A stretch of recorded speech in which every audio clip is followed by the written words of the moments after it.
Hey, this is Majin, and here's my comic pull list for March 7th, 2019. We're starting off with a little Devilman G. And the second volume. I can't open it for fear of scarring the young ones out there. There is massive death, dismemberment, guts, blood, some nudity, some very inappropriate actions between demons killing humans. If you have seen the anime on Netflix called Devilman Crybaby, you get the idea of what is on this. But this is a little bit more intense, a little bit more in your face compared to the other one. If you haven't seen Devilman Crybaby on Netflix, highly recommend seeing it. Very stylized animation, and it's very, very good. Very good. Now, you might not... You might look at it and you might not get the animation at the beginning, but you'll fall in love with it, and it's one of the greatest things ever. Alright, next up, everybody's favorite Green Lanterns, number 42. This is continuing the signing up for a dating app and then getting kidnapped into slavery, which, does happen. You hear every once in a while, you hear stories of people going online dating and never get seen again. Now,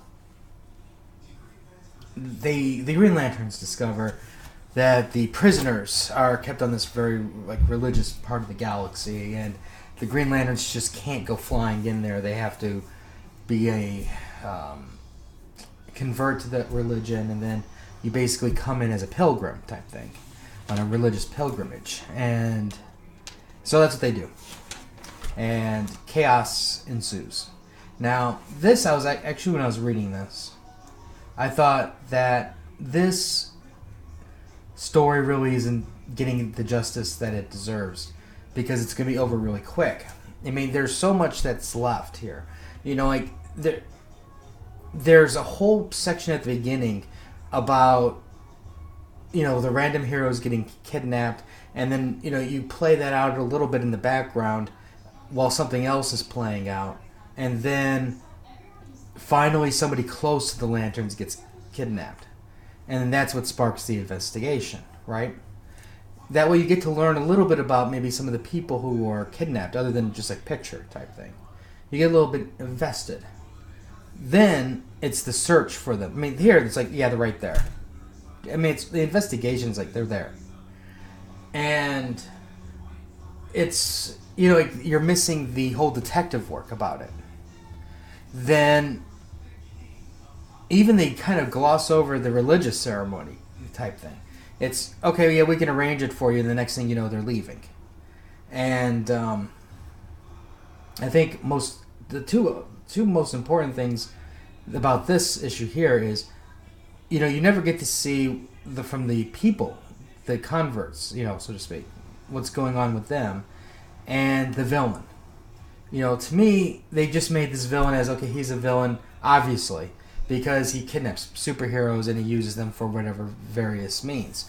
And it's a very one-dimensional character. He's just bad. And this is why he's bad. But I think that, they have a missed opportunity where, they spend some time with him, make him a complex character. Give him something that's redeemable. Why is he doing this? What sparked him to do this? Make him just a touch of a part of him that makes people go, well, yeah, I kind of see where that's coming from. Or maybe he isn't as bad, he's just misguided. Maybe he just, a series of events happened in his life that caused this to happen, and if this didn't happen, the world would be a better place type thing.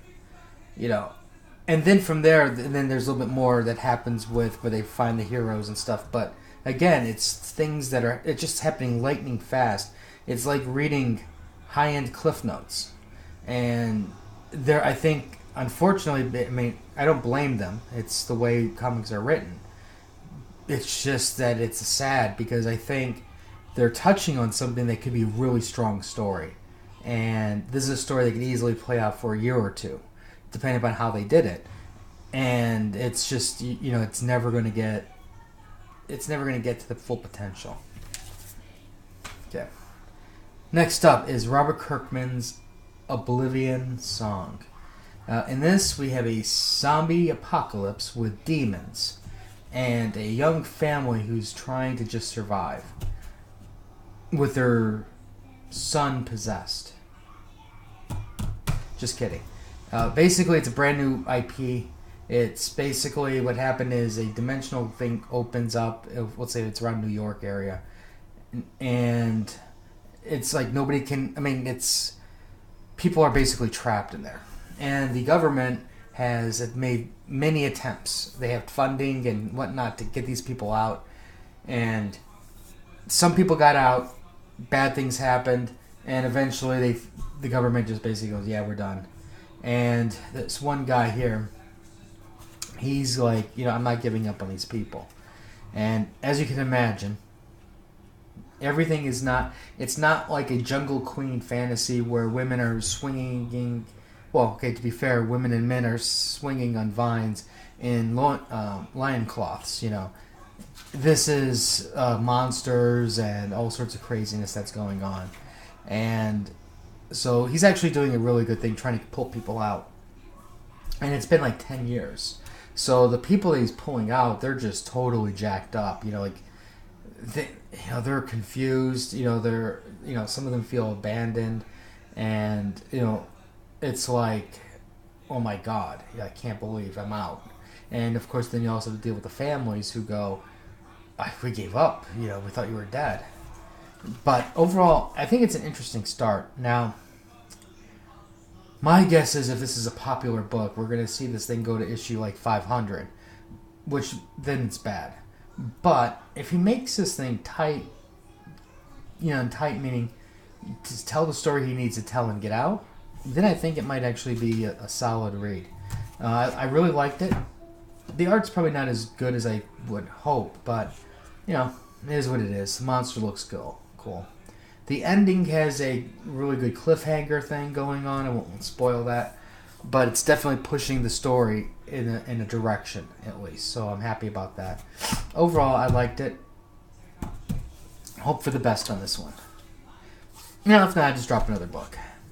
All right, next up is Batman. Number 42. Poison Ivy has taken over the world. She is basically on a 24/7 monitoring of Batman and Catwoman. What I think is kind of funny is how, the whole world is taken over, but yet, like Batman and Catwoman, they're going out on a leisurely drive with Superman following them. They go to eat, and then, in costume at a burger place, and even the guy's like, "Hello, Bruce, how are you?" type thing. And so everybody's just brainwashed, Overall, the ending was good. There's a good moment or two in this issue. Overall, I enjoyed it. It's kind of, there's a little bit of lull, but not like you're on the floor laughing type lull. So it was good. The art was good. Overall, happy. I'm kind of curious to see where this is going to go, but good title. Next up is I got the Walking Dead, Volume 29, trade paperback, and Feast Your Eyes on the Prize, Young Justice, Book 2. This is when comics were good. This book is so underappreciated. It was undervalued. Maybe it didn't sell the most. Maybe it didn't sell as much as Justice League. But this was, third generation of heroes. Because you had Impulse, you had Connor, you had, it would have been Tim Drake, and Arrowhead and a bunch of other people, and it was their misadventures, and it was so good. I'm just surprised that DC's finally putting this thing back in print, because Young Justice they had trades, and then they just let him go out of print, and then it was expensive to find them, or when you found them, they were expensive. So I'm very pleased that they're redoing them. Highly recommend. If you like fun, I know some of you don't like fun. I can tell, but fun people will enjoy Young Justice because that's what it was. It was a fun book. All right, maybe not every story was good, but it was entertaining. A nice snapshot of our past, current past. Anyways, that is all for today. Let me know what you guys picked up, what you guys are looking forward to reading the most. We have wonderful books that came out this week. Many things to look forward to. And we'll have more stuff later. Like and share. And until next time.